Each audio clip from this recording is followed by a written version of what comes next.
This here is your curriculum. Now, on all of the computers here at the New Spiritual Foundation, you'll find a curriculum. And the curriculum are labeled pages A through P or Q or S or something like that. However, you always begin with the first page by taking the mouse and clicking on the first page. First page will come up on the screen like this. You can adjust it. You can adjust it and make it larger. See? See how it's getting larger? You can read it now. And you can make it smaller. For right now, we're going to make it larger because we're going to go over some rules and regulations that you already know.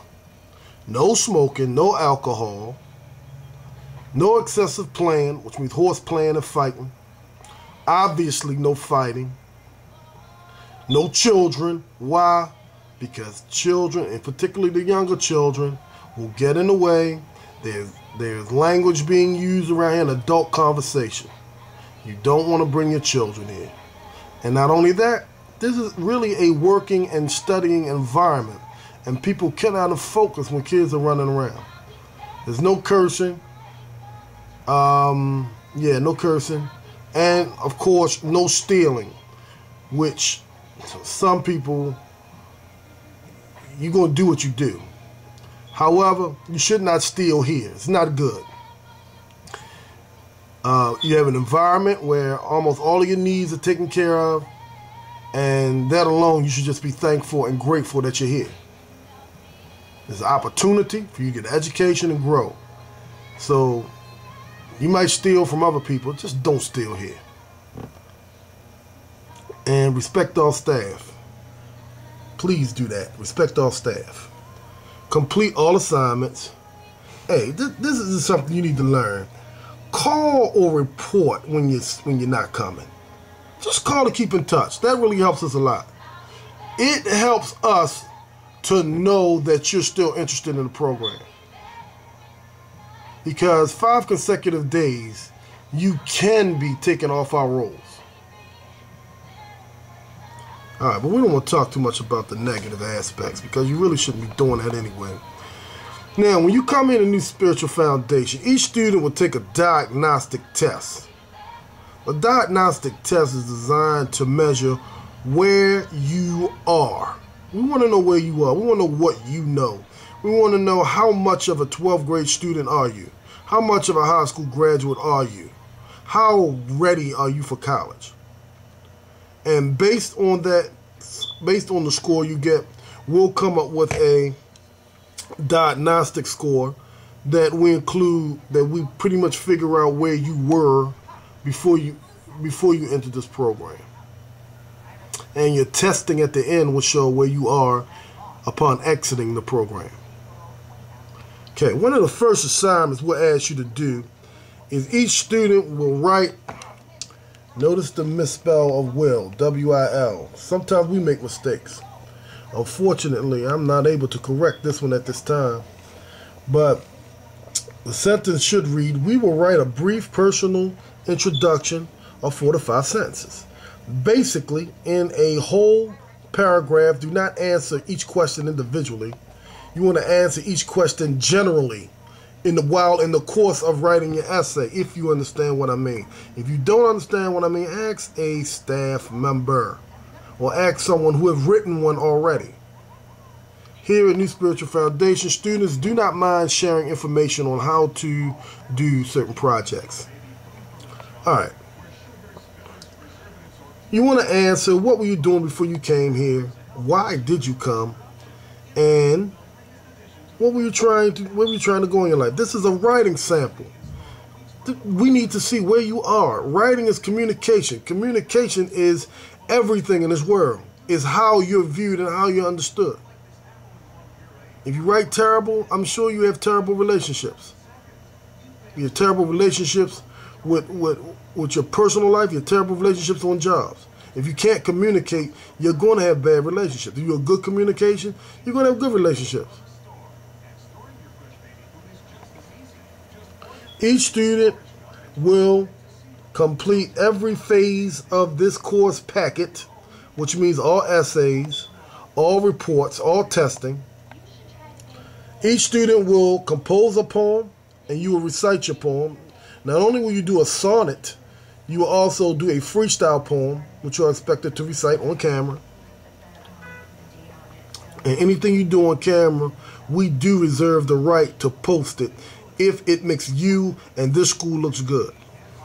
We're not going to put any embarrassing, trifling, slothfully presentations on the website, because it does not do anything for you and it doesn't do anything for us.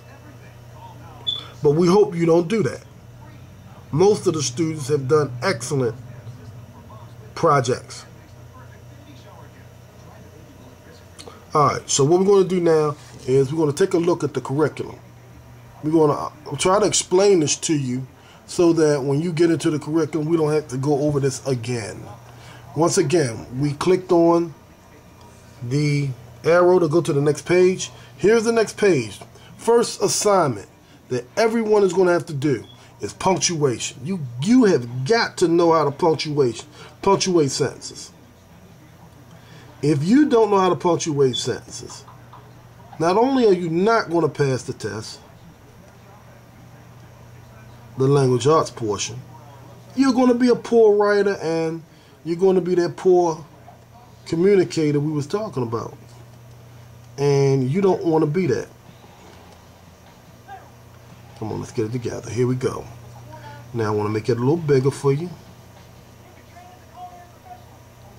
Okay, why'd you do that? Alright, let's go back to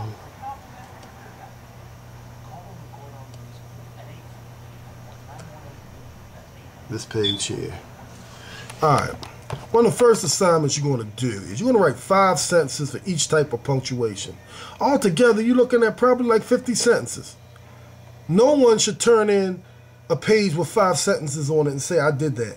Read the directions. Write 5 sentences for each type of punctuation, which means 5 sentences using a period, 5 sentences using a question mark, and so forth. This is very simple. We do need you to read the directions, and if you think you're not clear, ask a staff member. Your second assignment, now that you've learned the basic ins and outs of punctuating sentences, we're going to start you off with writing using a very relevant writing exercise, meaning that you are applying for a job as a counselor working with troubled youth. And in a summary, what personal characteristics do you have to be successful in the job? This is a standard question upon any interview on any job. They're going to ask you, well, what characteristics, what qualities do you have to be successful in this job? So in your first paragraph, people say, well, how long is a paragraph? 3 to 5 sentences? No. A paragraph can be 2 sentences, 1 sentence. A paragraph needs to thoroughly explain what it is you're talking about. And as long as it thoroughly explains what you're talking about, it is a good paragraph. Very few people can thoroughly explain anything in 2 sentences. Or maybe even 3. So this is why people might say a paragraph takes 4 to 5 sentences. And I don't even think 4 to 5 sentences is thorough. Anyway, getting back to our writing exercise. Our second paragraph, we want to give examples of how you may have helped someone. How have you used your characteristics? And your last paragraph, you want to tie all that together into why you would be good for the job. What is it about your characteristics and how you help people that makes you good for this job? If you can answer this, you'll probably do well on any job interview, ever. Because this is what basically employers are looking for. Who are you? What have you done? And what can you do for this company? And this is essentially what an exercise is asking you to do the same thing, only it's in a counsel position. You could be working in a bank, you could be working in a restaurant, or you can work in a hospital, but the principle is the same. Let's look at your third exercise. You're going to write a short story beginning with once upon a time. We want you to use characters, interacting with one another. We want you to use quotes, having characters speak to one another. We want you to use your creativity, your imagination, and to enjoy writing. This story should be funny. It should be hilarious. It should be serious. It should make people laugh. It should make people cry. That's life. So we really want you to have fun with this. And then not only have fun, but to use correct writing skills. Also, we have aspects of this English language that are tricky, hard to understand, and also that are part of your test. And learning how to use the theirs. There, to. And we're going to write sentences. 3 sentences for each type of there. And remember, it's. There's IT apostrophe S, which is short for it is. And there's ITS for its face, its teeth, its fangs. There's a difference. And here's some power words that you are expected to define. Define means look it up.